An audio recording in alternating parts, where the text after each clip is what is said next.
మరొకసారి అందరికీ నా వందనాలు. ప్రభు మాటని మనం వినడానికి సిద్ధపడదాము. రోమీయులకు రాసిన పత్రికలోంచి 14వ అధ్యాయము 8వ మాట.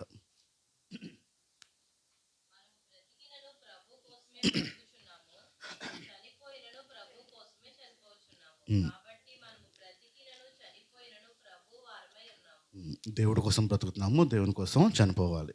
బ్రతికినా చనిపోవలసి వచ్చినా దేవుని వారమై ఉన్నాము అనే విషయాన్ని గుర్తుపెట్టుకోవాలి.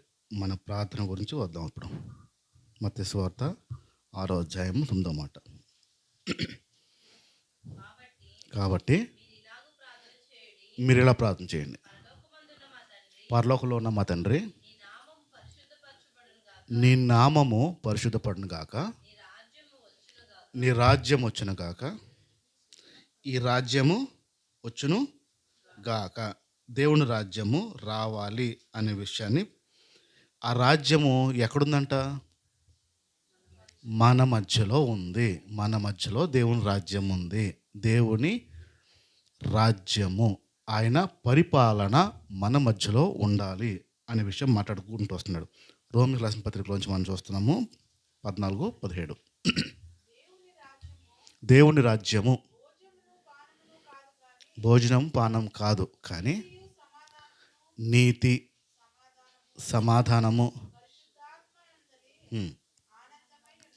పరిశుద్ధాత్మయందు ఆనందమై ఉన్నది. దీంట్లో ఆనందం పరిశుద్ధాత్మలో. 2 పదాలు వాడతాను, 2 పదాలకి అర్థం ఏంటో చెప్పండి. సంతోషం అనండి, ఆనందం. సంతోషం ఏంటి, ఆనందం ఏంటి?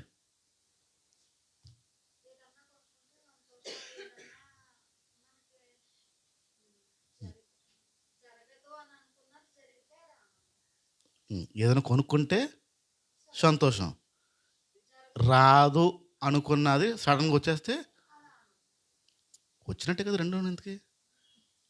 అది కొనుక్కున్నారు, ఇది వచ్చింది, అది వచ్చింది, ఇది వచ్చింది కదా. అంటే ఫ్రీగా వస్తేనా?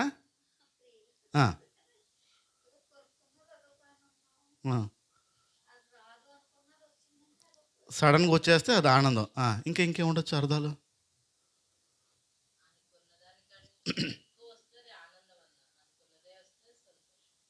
అనుకున్న దానికంటే ఎక్కువ వచ్చేస్తే ఆనందం అనిపించేస్తుంది. రాదక్క ఏమై ఇచ్చుండు? సంతోషం అనే పదంకి, ఆనందం అనే పదంకి. పరిశుద్ధాత్మలో ఆనందం ఉన్నాడు, సంతోషం ఉన్నాడు. అంటే అనుకోకుండా వస్తుంది అది. అనుకుంటూ వస్తుంది, అనుకోకుండా వస్తుందా? రెండింటికి అర్థం ఏంటంటే చిన్న తేడా ఉంటుంది. సంతోషము అనేది నీ బాహ్య రూపంకి సంబంధించింది. బాహ్యానికి, బయట దానికి.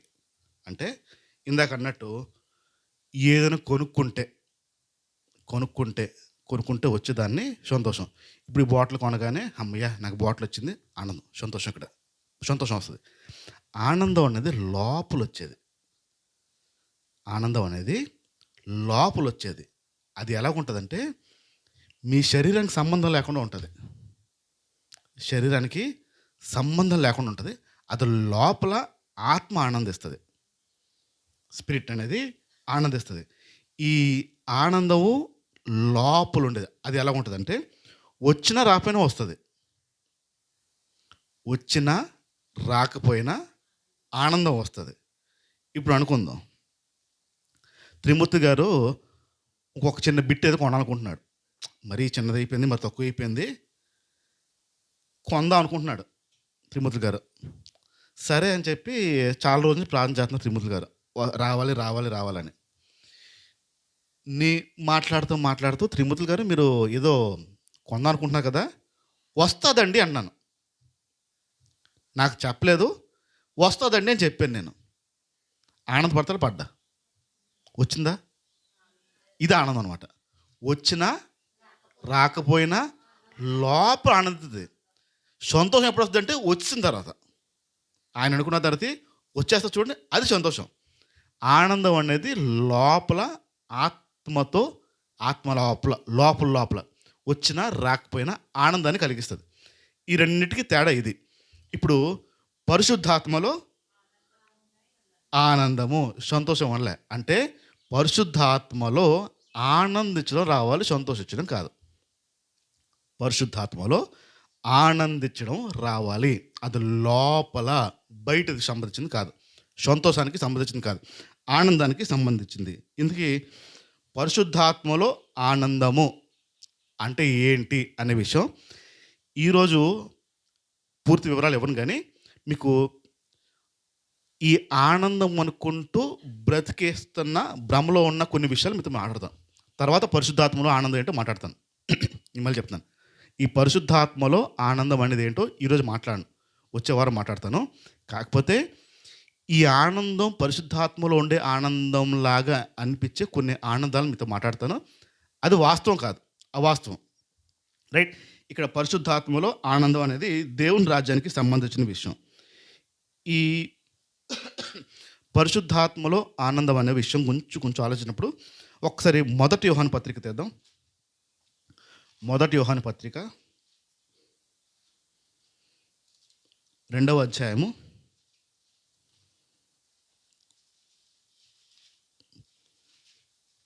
15-17. మొదటి యోహాను పత్రిక 2వ అధ్యాయం 15-17. ఈ లోకంనైనను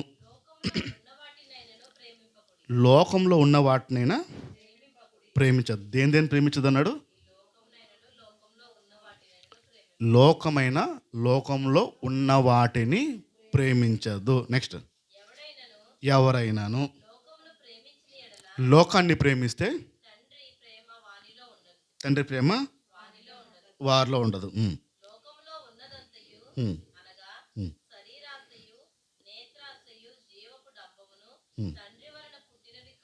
శరీరాశ, నేత్రాశ, జీవడంబం ఇవి తండ్రి వల్ల పుట్టినవి కాదు, అవి లోక సంబంధమైనవి. ఇప్పుడు నా వైపు చూడండి. లోకాన్ని, లోకంలో ఉన్న వాటిని ప్రేమించద్దు అన్నాడు. కొడుకు కూతురు బాగా చదువుతున్నారు, మంచి మార్క్స్ వస్తున్నాయి, సంతోషమే కాదా? సంతోషమేనా? సంతోషమేనా? కొడుక్కి మంచి ప్యాకేజ్తో ఉన్న జాబ్ వచ్చింది, కొట్టాడు, మంచి ప్యాకేజ్, ఇంకా నెలకి 1,50,000, 1,70,000 నెలకి తీసుకుంటాడు. సంతోషమా కాదా? సంతోషమేనా? సంతోషం. కూతురికి మంచి సంబంధం, మంచి ఫుల్ ఆస్తిపరుడు, ఒక్కడే కొడుకు, ఇంకా అదృష్టం ఏంటంటే అత్తగారు లేరు, ఇంకా ఆఫర్ అంటే ఆడపడచలేదు. ఆడపడచని అంటారు, అక్క చెల్లె ఉంటే ఆడపడచ్చు. ఇంకా అదృష్టం ఆడపడచు కూడా లేదు, తండ్రి ఒకడే ఉంటాడు, బోల్డ్ ఆస్తి. అలాంటి సంబంధం వచ్చింది. అప్పుడు సంతోషం కదా? పట్టరాని సంతోషం. వ్యాపారంలో మంచి లాభాలు, తక్కువ పెట్టుబడి విపరీతమైన లాభాలు, ఉంటుందా ఉండదా? సంతోషం. ఆనందం ఉండదు, సంతోషమే. విపరీతమైన ఆనందం ఉంటుందా ఉండదా? సంతోషం ఉంటుందా? ఉంటుంది. ఫ్యామిలీ గెట్ టుగెదర్లు అంటారు, కుటుంబాలన్నీ కలుసుకోవడాలు, సంతోషం కాదా? ఫుల్ ఆహ్లాదం కాదా? సంతోషమేనా? ఇవన్నీ సంతోషాలే. బయటికి తిరగడాలు, ఔటింగ్లు, బయటికి తిరగడాలు, ఇది 3 వారాల కింద నేను సిద్ధపరచుకున్నది. ఇప్పుడు వీళ్ళు నాన్న ఏమడిగాడు? లోకంనైనాను, లోకంలో ఉన్నవాటమైనాను దేన్ని ప్రేమించద్దు, శరీరాశ, జీవపు డంబము, ఇది దేవుడిది కాదన్నాడు. 3 వారాల కింద నేను రాసుకున్న విషయాలు ఈరోజు అదృష్ట శాతం ఈరోజు వచ్చింది. అదృష్ట శాతం వీళ్ళ నాన్న ఈరోజు అడిగాడు. ఇప్పుడు ఏంటి తిరగాలనిపిస్తుంది ఆయనకి? ఎక్కడ తిరగాలనిపిస్తుంది? సువార్తకా? పరిచర్యలకా? పాస్టానికి అలా? మరి ఏడకి తిరగాలనిపిస్తుంది? లోకంలో కదా. సంతోషం. సంతోషం ఇది. లోకంలో కొంత కొంత కొంత శాశ్వతం, కొంత కొంతసేపటికి ఆ సంతోషం కోసం బయట కొన్ని విషయాల్లో తిరుగుతూ ఉంటే వస్తూ ఉంటాయి. జోకులు వేసుకుంటా ఉంటే కొంచెం ఎదురు ముగ్గురు కూర్చుని జోకులు, నవ్వులు, ఎక్కకపోయి సెటైర్లు, జోకులు బాగుంటాయి బాబు. సంతోషం అనిపిస్తాయి ఇవన్నీ సంతోషకరమైనవి. కొన్నిసార్లు ఫోన్లో కామెడీ క్లిప్లు, ఫన్నీ క్లిప్స్, కామెడీ క్లిప్లు అవి చూస్తూ ఉంటే కొంచెం సంతోషం అనిపిస్తూ ఉంటుంది. ఇప్పుడు ఆలోచండి, ఇవన్నీ లోకమా ఆత్మీయత? లోకమేనా? డౌట్ లేదా? ఇప్పుడు దీంట్లో మనకు సంతోషం ఉందా లేదా? ఇప్పుడు చెప్పిన వాటిల్లో మనకు సంతోషం ఉందా లేదా? ఉందా? ఉందా? ఉంటుందా? ఉంటుంది. ఎందుకు ఉండదు? ఉంటుంది. ఆ సంతోషం ఉంటుంది. ఆనందం ఉండదు. కానీ ఆనందం ఉండదు. వీళ్ళు మనం ఇప్పుడు సంతోషం, ఆనందం సంతోషం ఎందుకు పెట్టలేదు? అది లెక్క. సంతోషం అనేది ఈ లోకానికి సంబంధించింది, ఆనందం అనేది దేవునికి మనకు సంబంధించింది, లోపలికి సంబంధించింది. ప్రస్తుతం ఉన్న కాలంలో మనిషికి సంతోషం ఏదో ఆనందం ఏదో తెలియదు. పరిశుద్ధాత్మలో ఆనందాన్ని వెతకడం ప్రారంభించాలి. కొన్ని విషయాలు నేను మాట్లాడతాను, చూడడానికి ప్రయత్నించండి. లూకాసు వార్త వద్దాం ఒకసారి, 17వ అధ్యాయం.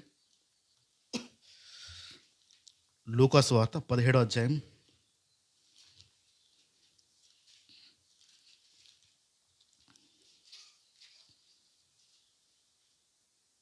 20 నుంచి చూడండి ఒకసారి.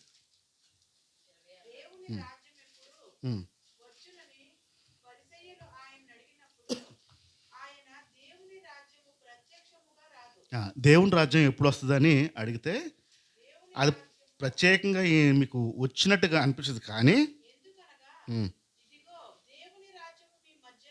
చెప్పాడు, ఇంక మీ మధ్యన ఉంది, అది ప్రత్యేకంగా ఏం దిగిరాదు, మీ మధ్యన ఉంటుందని చెప్పాడు.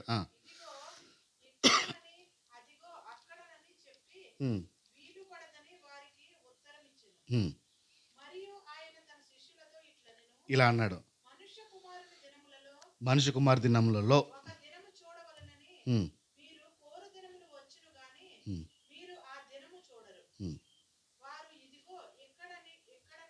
ఇరవై 26కి వచ్చి డైరెక్ట్గా ఇప్పుడు నోవాహు దినములలో జరిగినట్టు మనిషి కుమారు అంటే నోవాహు రోజుల్లో ఏం జరిగాయో యేసు ప్రభు వచ్చే రోజుల్లో కూడా ఇవి జరుగుతాయి అంటున్నాడు.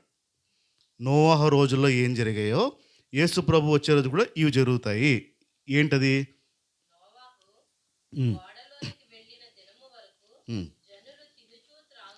స్లోగా జనులు తింటూ తాగుతూ పిల్లలు చేసుకుంటూ ఏం చేస్తున్నారంట? జనాలు తింటూ తాగుతూ చేస్తున్నారు. నెక్స్ట్, అంతలో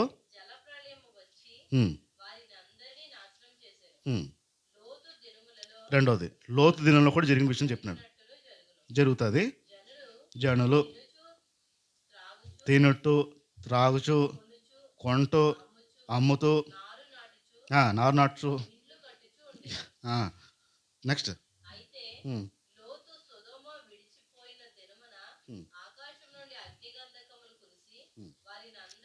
నాశనం చేసింది. రైట్. ఇద్దరు విషయాలు మాట్లాడాడు. నోవహు రోజుల్లో జరిగింది. నోవహు గారు పిలిచారు, బాబు వద్దురా, పాపం చేయకండిరా, ఆ లోకంలో ఉండదురా, తిరగద్దురా, అటు ఇటు ఉండదురా, ఇప్పటికే బాగా తిరుగుతున్నారు లోకం పట్టుకుని, లోకాన్ని విడిచి ప్రభువుని పట్టుకోండి అని పిలుపునిస్తే ఎవడు ఎనలే. ఆయన వాడెక్కాడు, తలుపు మూయబడింది, అంతే. జలప్రలయం వచ్చింది, మొత్తం అంతా ఇంకా లెగిసిపోయింది. లోతు దినాల్లో కూడా ఇదే జరిగింది. లోతు దినాల్లో కూడా ఇదే జరిగింది. జనాలు తింటూ తాగుతూ తిరుగుచు పెళ్ళిళ్ళు చేసుకుంటూ కొంటూ అమ్ముతూ, ఇవన్నీ తిరిగితే అవుతాయి, తిరగకుండా అవుతాయి? లోకంలో పడి తిరిగిపోతులైపోయి ఈ తిరిగే బ్యాచ్ అంతటికి హెచ్చరికిస్తున్నాడు, ఆఖరి రోజుల్లో ఇది ఎక్కువ జరిగిపోతుంది. వీటి నుంచి జాగ్రత్తగా ఉండండి. జనం వీటికి టైం స్పెండ్ చేయడానికి ఇష్టపడతారు. ఫీల్ అవ్వద్దు. ఫీల్ అవ్వక. వాస్తవం చెప్తాను ఇట్ట మనలో కాబట్టి. ఇప్పుడు సరే అన్న మార్చేద్దాం 3ంటికి పెట్టమన్నాడు అన్నయ్య. నాకు అర్జెంట్ వెళ్ళాలి పిక్నిక్కి 3ంటికి పెట్టండి అన్నాడు. సరే ఆయన 3ంటికి పెట్టుంటే ఎక్కడికి వెళ్ళేవాడు? మిల్లుకా పిక్నిక్కా? అన్నయ్య ఏడికి వెళ్ళేవాడు? సరే అన్న 3ంటికి 4ంటికి పెడదాంలే అని ఉంటే మిల్లుకి వెళ్ళాడు, పిక్నిక్ పెట్టు వెళ్ళున్నాడు. చెప్పు. కొడుకు కదా చెప్పు, కూతురా చెప్పు. ఏడకి పోయి ఉండేవాడు? పిక్నిక్ కదా. మీరు వెళ్తే వెళ్ళండి అన్న, ఇక్కడ కంటిన్యూ చేస్తానని చెప్పాను, మీరు చూసుకోండి అన్నాను. ఇప్పుడు ఎక్కడికి వెళ్ళాడు? ఇది ప్రాబ్లం. రాబోతున్న రోజుల్లో తెలియకుండా అపవాది అలా తిప్పుతాడు మనుషుల్ని. దేనికి ప్రాముఖ్యత ఇవ్వాలో, దేనికి విలువ ఇవ్వాలో, ఏది శ్రేష్టమైందో తెలియనివ్వకుండా కళ్ళుకి గుడ్డితనం కల్పించేస్తాడు. తెలీదు. అంటే ఇప్పుడు ఆయనకి అప్పుడు అనేక ఇప్పుడు పెద్ద ఇదిలా అనిపించదు. ఆ పొర కప్పేస్తుంది. పొర ఏది విలువైందో. అందుకే చెప్పాడు మనిషి కుమారుడు వచ్చే రోజుల్లో జనం ఇలా అయిపోతారంట. తిరుగుతూ, తాగుతూ, కొంటూ, అమ్ముతూ, ఇవి చేస్తూ, అవి చేస్తూ, అవి చేస్తూ, దేవునికి ఇవ్వాల్సిన ప్రాముఖ్యత, ప్రాధాన్యత ఇవ్వకుండా లోకముని ప్రేమించడం ప్రారంభిస్తారు. ఇది ఆఖరి రోజుల్లో మరీ ఎక్కువ జరిగిపోద్ది. ఏటా ఏటా పిక్నిక్లు పెరుగుతుంది, పెరగట్లేదా? జామ్ అయిపోతుంది రోడ్లు అవి. కదలడానికి లేదు. మాకు అరకు సైడ్ మాకు అది ఉండేది కాదు. పిక్నిక్ సీజన్లో అంత రష్ ఉండేది కాదు. కొన్ని కిలోమీటర్లు జామ్ అయిపోతుంది. ఇప్పుడు కొండంతా బస్సులు, కార్లు, బైక్లు ఆగిపోయి ఉన్నాయి. ఆఖరి రోజుల్లో లోతు దినాలు, నోవహు దినాలు ఇలాగే చేశారు. ఆ రోజుల్లో దేవుడిని పక్కన పెట్టి లోకంలో పడి తిరగడం, ఎంజాయ్ చేయడం, ఇది ఒక పరిపాటు జరిగిపోయింది. సంతోషం కోసం. దేనికోసం చేస్తాడు ఇది? సంతోషం కోసం. అందుకే చెప్పాడు పరిశుద్ధాత్మలో ఆనందం. లోకంలో అనలే, మనుషులతో అనలే, కుటుంబాలతో అనలే, పరిశుద్ధాత్మలో ఆనందాన్ని వెతకాలి. అది దేవుని రాజ్యం. ఇక్కడ లోతుదినాల గురించి మాట్లాడు కదా. ఒకసారి యోబు గ్రంథం వద్దాం. యోబు గ్రంథం 21వ అధ్యాయం. యోబు గ్రంథం 21వ అధ్యాయం.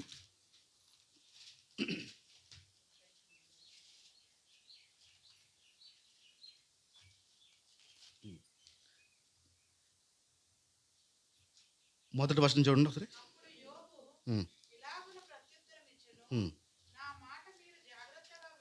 ఏంటంటున్నాడు? మామూలుగా వినడానికి జాగ్రత్తగా ఉన్న తేడా ఏంటి? అంటే రెండు వినరా?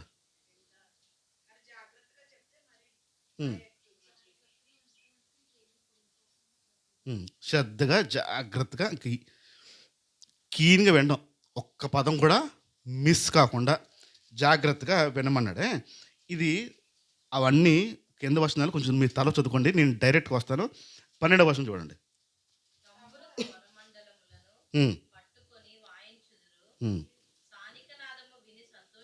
సంతోషిస్తారు, వారు శ్రేయస్సు కలిగి వారి దినము గడుపుతారు.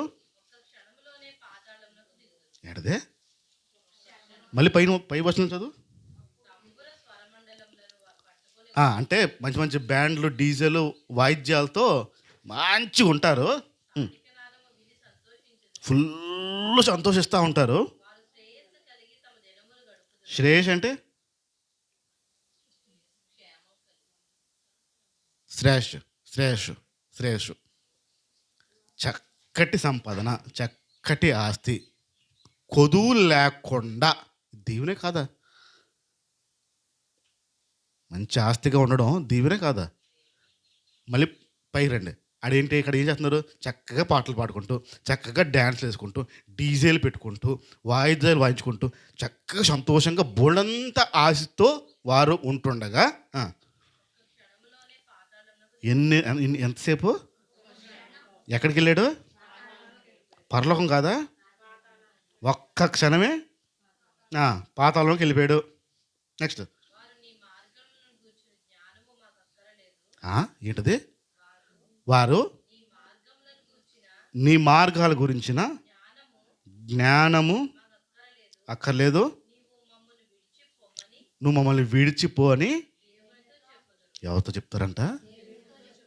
ఈ లోకంలో తిరిగి ఎంజాయ్ చేసే ఈ బ్యాచ్ అంట ఆఖరికి ఎంజాయ్ చేస్తూ చేస్తూ చేస్తూ క్షణంలో పాతంలోకి వెళ్ళిపోతూ వాళ్ళు అనుకుంటారంట, నాకు ఇప్పుడు దేవుడు అవసరం లేదు.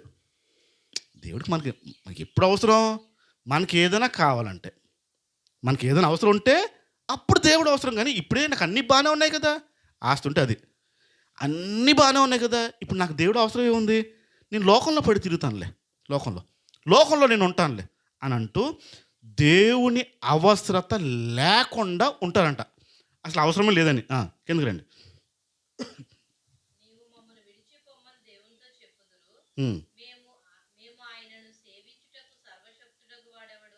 ఇక్కడ చూడండి, విడిచిపో అంటున్నాడు. మళ్ళీ చదువు పదం. నువ్వు మమ్మల్ని వదిలి వెళ్ళు అంటే ఏంటో తెలుసా? నువ్వే దేవుడిని వదలడం, దేవుడు నేను కాదు. ఎప్పుడంటారు వదిలిపో అని? ఎప్పుడంటారు? వదలకపోతే. దేవుడు పట్టుకుని వదలడు. కానీ ఈ మనుషులు ఏం చేస్తారంటే లోకంలో పడి, లోక ఆనందాల్లో పడి, లోక సంతోషాల్లో పడి, దేవుడు అవసరం లేదు అనుకుంటూ, వద్దు అని అంటూ, దేవుడు ఎవడు ఇంతకీ మాకెందుకు, సర్వశక్తుడు ఎవడు అని అంటూ కిందకండి.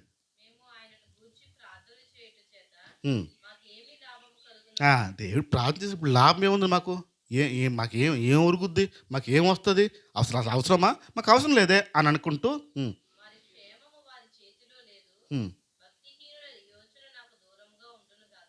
ఏంటి అవసరం లేదు అంటున్నాడు? ఇప్పుడు అవసరం లేదు అన్నాడు. ఇక్కడ ఆగుదాం.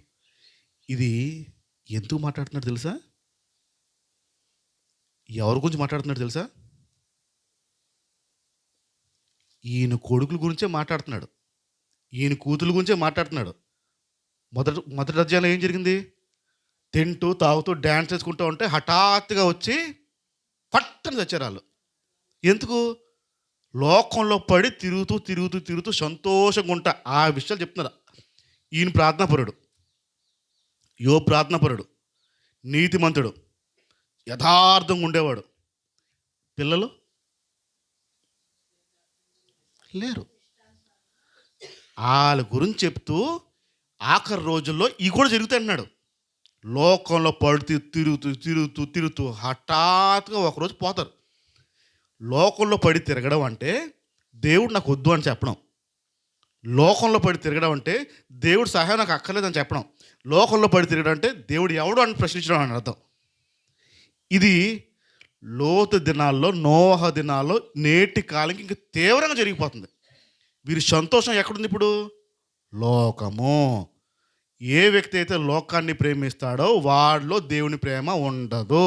దేవుని ప్రేమ లేదు అంటే అటు దేవుడు వాడు కాదని అర్థం. అనుకోవచ్చు క్రైస్తవుడిని బాప్తిజం తీసుకున్న బల్లలో చేయి పెడుతున్నానని, వాస్తవం అది కాదు. వారి సంతోషం దేంట్లో ఉందంటే లోకమే. లోకంలో పడి ఉన్న వారికి సంతోషం లోకంలోనే ఉంది. అందుకు చెప్పాడు దేవుని రాజ్యం అంటే పరిశుద్ధాత్మలో ఆనందం, లోకంలో ఆనందం కాదు.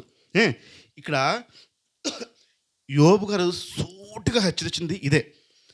ఆఖరి రోజుల్లో ఇలాంటివి ఎక్కువ జరుగుతాయి, మరీ ఎక్కువ జరిగిపోతాయి, చాలా ఎక్కువ జరిగిపోతాయి, తీవ్రంగా జరిగిపోతాయి. బ్యాచ్ల కింద ప్లాన్లు వేస్తారు. ఇప్పుడు ప్రస్తుతం ఆ రోజుల్లో ఈ బయట తిరగడాలు చాలా తక్కువ ఉండేవి. నేటి కాలం చూస్తుంటే ఈ తిరగడాలు ఎక్కువ అయిపోయాయి. బ్యాచ్లు తయారైపోయి ఇలా తిరుగుదాం, ఇలా ప్లాన్ చేద్దాం, అలా తిరుగుదాం, ఇలా ప్లాన్ చేద్దాం, ఇవన్నీ ఎక్కువైపోయాయి. లోకంలో పడి తిరగడం అనేది చాలా తీవ్రంగా ఉంది. వారి సంతోషం ఎక్కడ ఎత్తుకుంటున్నారంటే లోకంలోనే, దేవునితో కాదు. సంతోషం దేవునితో ఎత్తుకోవట్లేదు, లోకంతో ఎత్తుకుంటున్నారు. రైట్? ఇది లోకంలో వెతికే సంతోషం. దేవుణ్ణిలో ఎతికే సంతోషం గురించి మాట్లాడతాను నేను.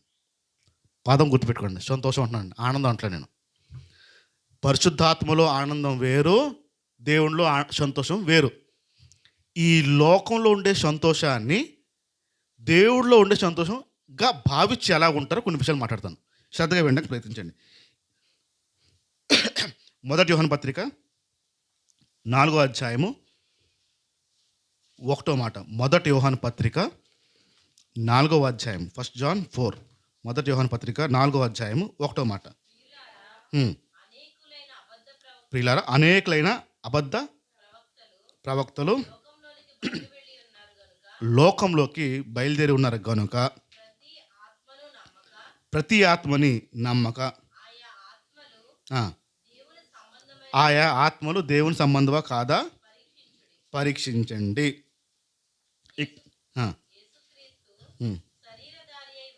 చాలు. ఇక్కడ స్పష్టంగా చెప్తున్నాడు, అనేకులు అబద్ధ బోధకులు ప్రవక్తలు ఎక్కడికి బయలుదేరారు?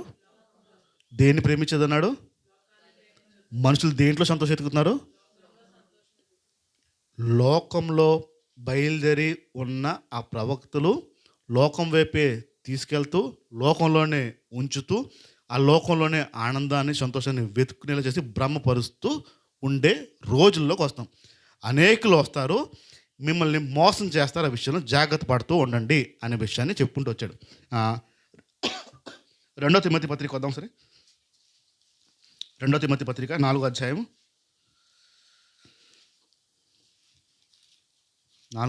3వ మాట చూడండి. ఎందుకు అనగా జనులు హితబోధని సహింపక దురద చెవులు గలవారై స్వకీయ దురాశకు అనుకూలమైన తమ కొరకు పోగు చేసుకుని సత్యానికి చెవి ఎవరు వస్తుంది. చాలు, రైట్. ఒక్కసారి పై వచనాలు మళ్ళీ చదువు. ఎందుకంటే జనులు హితబోధని సహింపక, అంటే ఒక మనిషిని సరిగ్గా నడిపించే బోధని నమ్మక, దురద చెవులు గలవారై చూడండి, స్వకీయ దురాశలకు అనుకూలమైన బోధకులను తమ కొరకు పోగు చేసుకుని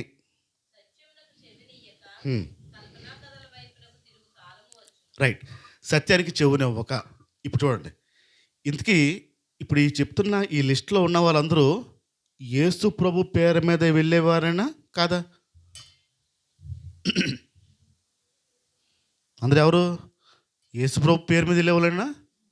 దురద చెవులు కలిగేవారంటే సమ్మగా హాయిగా ఉండే బోధలు ఉంటాయి. అంటే దురద చెవు అంటే తిప్పినప్పుడు ఎలా ఉంటుంది? కళ్ళు ఎలా పెడతారు? చెవులో పెట్టి పిన్నిసి పెట్టి తిప్పుతాం కదా, ఇయర్ బెడ్ పెట్టి తిప్పుతాం కదా, అప్పుడు కళ్ళు ఎక్స్ప్రెషన్ మారుదా? హాయిగా అనిపిస్తుందా, నొప్పి అనిపిస్తుందా? దురద చెవులు అంటే దురద వచ్చినప్పుడు చెవులో ఇయర్ బడ్ పెట్టి తిప్పుతూ ఉంటే ఒక రకమైన మత్తు వస్తుంది చూడండి, కళ్ళు ఇలా మూసుకుని హాయిగా అనిపిస్తుంది. ఇది దురద చెవులు అంటే ఆ దురదని గోకినప్పుడు వచ్చే సుఖం. ఈ దురద చెవులు దేన్ని అంటున్నాడు? ఇప్పుడు వాక్యం వింటున్నప్పుడు ఆ సుఖాన్ని ఇస్తూ చూడండి, అది దురద చెవులు. హాయిగా అనిపిస్తుంది, వాక్యం భలే అనిపిస్తుంది చూడండి, అది దురద చెవులు. మనుషులంట దురద చెవులు కలిగిన ఆ వాక్యాన్ని స్వకీయ సొంత దురాశల్ని పెట్టుకుంటూ నెక్స్ట్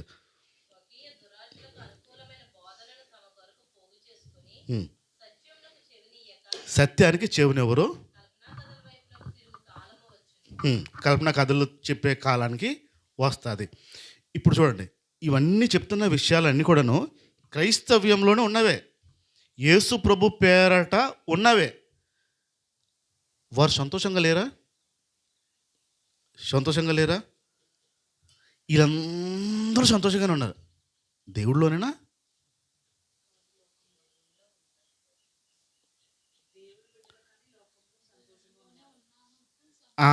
దేవుణ్ణిలో ఉన్నామనుకుంటూ సంతోషాన్ని ఫీల్ అయ్యే రకాలు ఇవి. వాళ్ళ ఫీలింగ్ ఏంటంటే దేవుడిలో ఉన్నాం కదా, దేవుడిలో ఉన్నాం. మేము విశాఖపట్నంలో ఉన్నప్పుడు ఒక పాస్టర్ గారు చెన్నై ప్రాంతం నుంచి వచ్చేవారు. చెన్నై ప్రాంతం నుంచి ఆయన ఇలా చూస్తూ వాక్యం చెప్తూ ఎవరినో ఒకరు లేపి వాళ్ళ గురించి ప్రవచనం మాట్లాడేవారు. నువ్వు ఏదనుకుంటున్నావు అది ఎప్పుడు జరుగుతుందో చెప్పేవాడు ఆయన. చెప్తాడు టైము డేట్ ఈ టైం జరిగిపోద్ది, ఈ టైం డేట్ జరిగిపోద్ది, నువ్వు దాని గురించి ఎదురు చూస్తున్నావు, నువ్వు దీని గురించి ఎదురు, ఇది అయిపోయేది అని చెప్పారు. విపరీతమైన జనం వచ్చారు. ఏ ఒక్కడి ముఖంలో కూడా బాధ ఉండేది కాదు. సంతోషంతో తిరిగెళ్ళేవారు, సంతోషంతో తిరిగెళ్ళేవారు. ఏసన్ గారు వచ్చేవారు, హోసన్న మినిస్టర్ ఏసన్ గారు కూడా వచ్చేవారు. వచ్చి పాటలు పాడినప్పుడు అందరూ సంతోషంగా ఉండేవారు. వాక్యం మొదలైనప్పుడు మాత్రం మొఖం మాడేవి, మొహం మాడే. ఆ ప్రవచించే ప్రవక్త చర్చిలో కూర్చున్న, మీటింగ్లో కూర్చున్న ఆ వ్యక్తుల ముఖంలో ఉండే ఆనందం ఏసన్ గారి మీటింగ్లో కనిపించేది కాదు. గట్టిగా మాట్లాడేవాడు ఆయన, గట్టిగా ఖండించేవాడు ఆయన, మొహాలు లేసేవి కాదు. ఇప్పుడు ఎవరు సంతోషంగా ఉన్నారు, ఎవరు సంతోషంగా లేరు? ప్రవచనాల ఇదా? ప్రవచనాల దగ్గర ఆటోమేటిక్గా ఇప్పుడు సుఖం ఎందుకుంది అక్కడ? దురద చెవులు. ప్రజలు దానికి పరుగులు ఎడతారు. ఏది బాగుంటుందో దానికోసం పరుగులు ఎట్టే రోజు వచ్చేస్తుంది. మళ్ళీ చెప్తున్నాను, దీనికి వేరు దేవుడే, చెట్టు దేవుడే. దేవుడిలో సంతోషం అనుకుంటేనే జరిగేతాయి. ఈ దేవుడిలో సంతోషం అనుకుంటూ జరిగే విషయాల్లో కొన్ని విషయాలు నేను మాట్లాడతాను. ఇవన్నీ దైవికమైన సంతోషాలలాగే ఉంటాయి కానీ ఆనందాలు కాదు. దైవికమైన సంతోషాలలాగే ఉంటాయి కానీ ఆనందాలు కాదు. మొట్టమొదటి ఏంటంటే కృప అనండి ఒకసారి, మళ్ళీ గట్టిగా గట్టిగా. కృప. ఈ కృప మీద చాలా ఎక్కువ ప్రసంగాలు ఉంటాయి. దేవుని కృప, దేవుని కృప అంటూ హైపర్ గ్రేస్ అంటారు వీటిని. ఇంగ్లీష్ పదం ఏంటంటే మోతాదుకి మించి కృప గురించి చెప్తారు. మోతాదుకి మించి కృప గురించి విస్తరిస్తారు, వివరంగా చెప్తారు. ఎంత అంటే నువ్వు ఏది చేసినా పర్లే, దేవుని కృప నిన్ను కాపాడేస్తుంది అంటాడు. నువ్వు ఎలా బ్రతికినా పర్లే, దేవుని కృపలో ఉన్న కృప కాపాడేస్తుందని చెప్తాడు. ఎలా జీవించినా పర్లే, నీ కృప కాపాడేస్తుంది అంటాడు. హైపర్ గ్రేస్ ఇవన్నీ. ఏం చేసినా, ఎలా చేసినా, ఎలా బతికిసినా అయిపోద్దా ఇది బోధిస్తారు. వాళ్ళు వెచ్చల వీడతానికి అలవాటు పడిపోతారు. సంతోషం ఏంటంటే నేను పలానా పాపం చేశాను కానీ కృప నన్ను బయటకు తీస్తుంది, దేవుడి కృప, దేవునికి స్తోత్రం అంటారు. మళ్ళీ అనవసరమైన దేవునికి సంబంధం లేని ఆ సంతోషాల్లో పడి బ్రతుకుతూ ఉంటారు. రైట్. రెండో విషయం చెప్తున్నాను. రెండో విషయం ఏంటంటే అతి భయంకరమైన విశ్వాసం, మితి మీరి విశ్వాసం. విశ్వాసం ఉండొచ్చా ఉండకూడదా? ఉండొచ్చా ఉండకూడదా? కదా, మరి ఉండాలి కదా. మితి మీరి విశ్వాసం అంటే ఏంటి?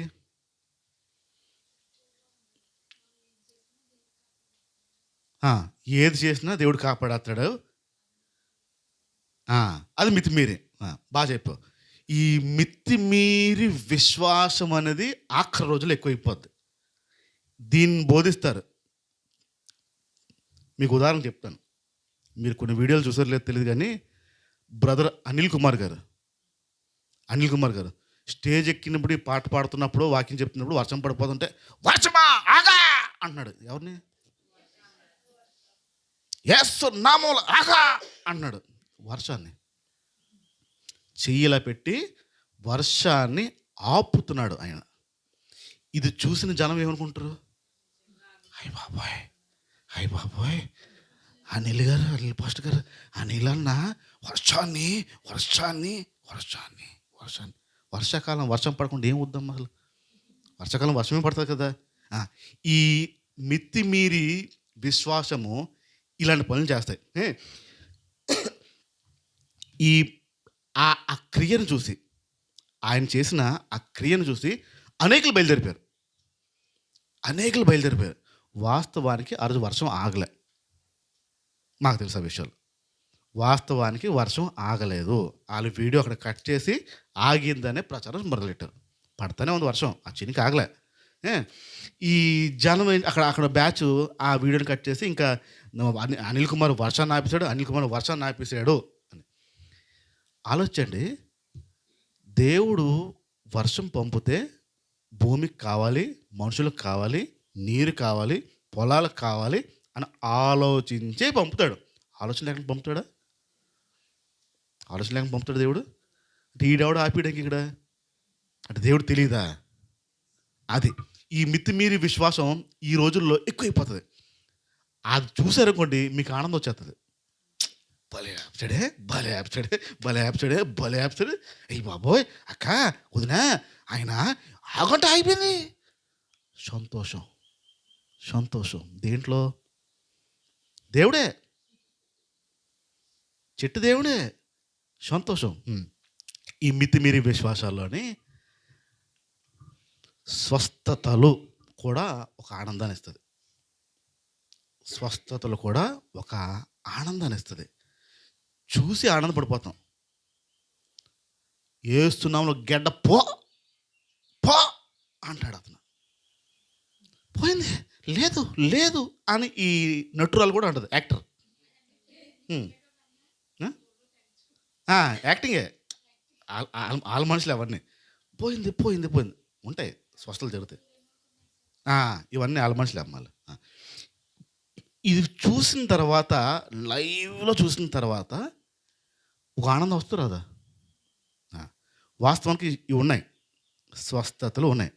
నా స్నేహితుడు నాతో పాటు మేము ఒక ప్రేయర్ మీటింగ్కి వెళ్తే, మేము ఎక్కడో చివరిని కూర్చున్నాం, లేట్ అయిపోయి చివరి కూర్చున్న తర్వాత ఆ అబ్బాయికి ఆ వారం ముందు చెయ్యి విరిగింది, ఫ్రాక్చర్ చెయ్యి విరిగింది, ఇలా పెట్టున్నాడు. 2 నెలలు తీయకూడదు అని చెప్పారు డాక్టర్ గారు. మేము ఎక్కడో చివరిని కూర్చుని వింటున్నాం. ఆయన వాక్యం చెప్తూ ఒక బ్రదర్ ఉన్నారు, ఆ బ్రదర్కి చెయ్యి విరిగింది, మీరు లేచి పరిగెట్టుకుంటారండి, మీ చెయ్యికి ఏం కావదు అని చెప్పమంటున్నాడు చెప్పారు. ఆడు నా వైపు చూసాడు, ఇలా నేనే అంటావా అన్నాడు. ఉండరా ఎవరున్నారేమో చూద్దాం, ఇంకా చెయ్యి కాలు ఇరిగిన వాళ్ళు చూద్దాం అని వెతుకుతున్నాం, ఎక్కడ కనపట్లే. మళ్ళీ అన్నాడు అతను అని, తమ్ముడా డౌట్ పడక నువ్వే రా అన్నాడు. ఒరే నేనేమో రా అన్నాడు. ఇప్పుడు నేను వెళ్ళి చూడు, డౌట్ క్లియర్ అయిపోద్ది కదా అని చెప్పాం. అప్పుడు వరకు మనిషి చెయ్యి కదపలేకపోతున్నాడు అండి. చెయ్యి అసలు అంటే పొంగిపోయి ఉంది, లాగా సరఫరా లేక నొప్పికి పొంగిపోయి ఉంది. 3 సార్లు పిలిస్తే 3వ సారి వెళ్ళాడు. స్లోగా ఇలా డౌట్ పడుతూ ఇంకెవడన్నా వస్తాడేమో, నేను కాదేమో అని. బ్రదర్ నువ్వే అని అతను అనేసాడు. స్టేజ్ ఎక్కిసాడు. అది ఎప్పుడు యాక్సిడెంట్ అయ్యింది అన్నాడు. వారం క్రితం అన్నాడు. వారం క్రితం అయ్యింది అన్నాడు. నొప్పి ఉందా అన్నాడు. ఉంది అన్నాడు. మెడలోంచి తీసి తిడతాడు అతను. కట్టులా ఉంటుంది కదా, మెడలో వేస్తారు కదా కట్టు స్టాండ్కి, అదిలా తీసి వదిలేనాడు. చెయ్య ఇలా చూస్తున్నాడు. వదిలేడు అన్నాడు. వదిలేడు, ఫ్రీ అయిపోయింది, ఏం లేదు, ఏమీ నొప్పి లేదు. ఆ పొంగు, అప్పుడు వరకు ఉన్న పొంగు స్టేజ్ ఎక్కగానే ఆయన తీయగానే పోయింది. అది దేవునికి స్వస్థత ఇచ్చాడు. వెళ్ళి కట్ చేయించి అని చెప్పాడు. వెళ్ళాడు, కట్ 2 నెలలు చెప్పిండు డాక్టరు. టక్కన అయిపోయింది. అది జరిగింది వాస్తవం. మేము చూశాను, ఇది జరిగింది వాస్తవం. ఇప్పుడు సంతోషమా కాదా? జరిగినందుకు ఆడికి సంతోషం, చూసినందుకు నాకు సంతోషం, నా ఫ్రెండ్ అయినందుకు ఇంకా సంతోషం. 10 మందికి చెప్పాను నేను, ఇలా జరిగింది, ఇలా జరిగింది, ఇలా జరిగింది, ఇలా జరిగింది. ఈ సంతోషం నన్ను పరలోకం తీసుకెళ్తుందా? ఈ సంతోషం నన్ను పాపం నుంచి బయటకు పెడుతుందా? ఈ హైపర్ ఫెయిత్ అంటారు, అంటే మితిమీరిపోయిన విశ్వాసము ఇది చేస్తుంది. మీరు బైబిల్లో గమనిస్తే మనం లాస్ట్ టైము కొన్ని విషయాలు ధ్యానించుకున్నాం. ప్రభువా ఆడెవడో మనోడు కాదు కానీ నీ పేరు చెప్పి దయ్యాలని అన్నాడు. ఎవడు చేశాడు ఆ పని?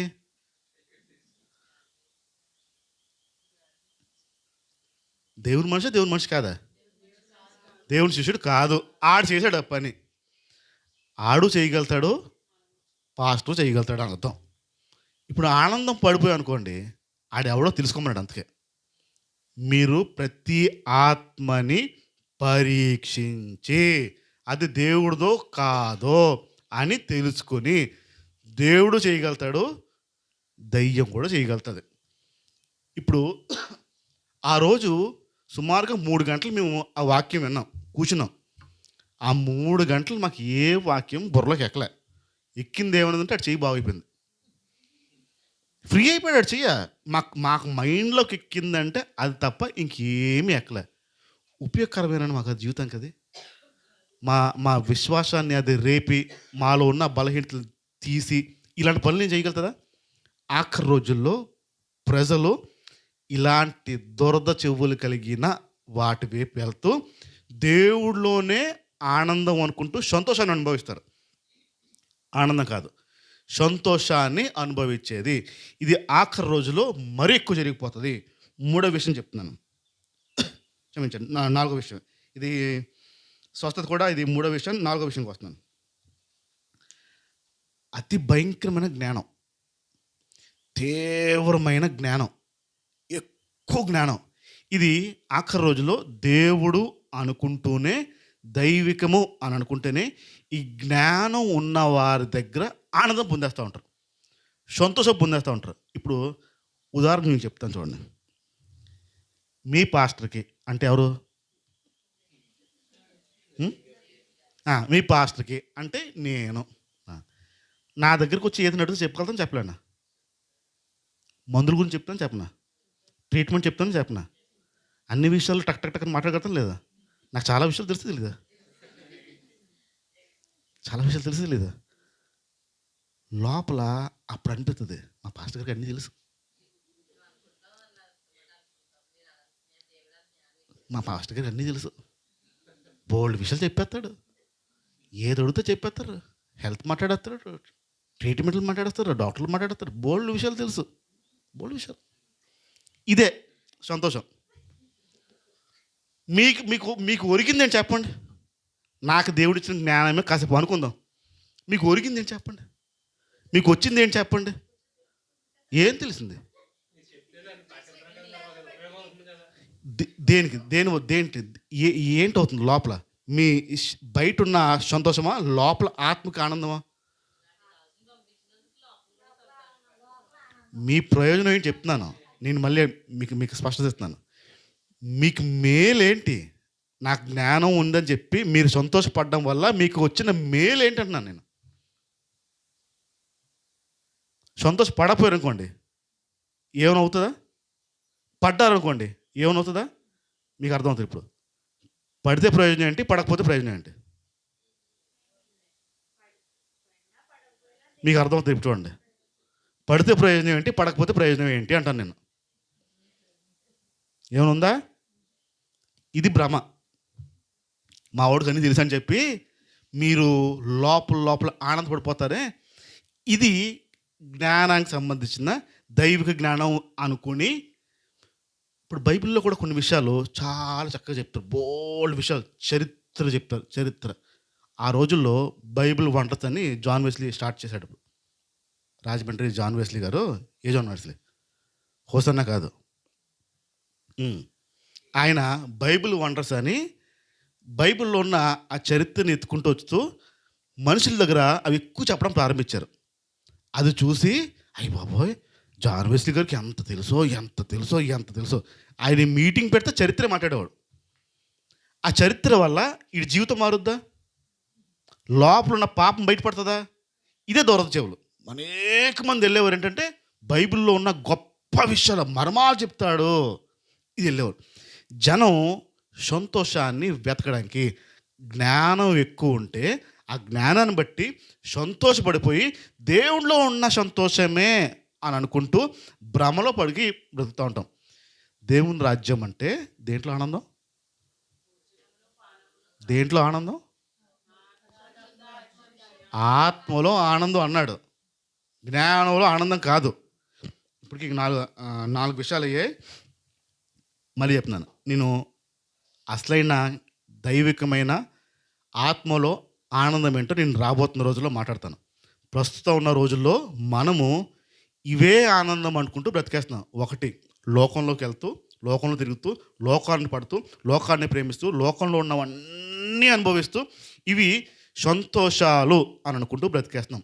రెండోది ఏంటంటే దైవికమైనవి లాగా అనిపిస్తూ, దేవుడివే అని అనిపిస్తూ, దేవుడికి సంబంధించినవే అని అనిపిస్తూ, దేవుడిలోనే ఆనందిస్తున్నాము అనుకుని భ్రమలో పడికి బ్రతికేవి. ఈ రెండింటిని గమనించుకోండి. వచ్చే వారం ఇంకా మిగతా విషయాలు మాట్లాడతాను. కళ్ళు మూసుకుందాం, ప్రార్థన చేద్దాం.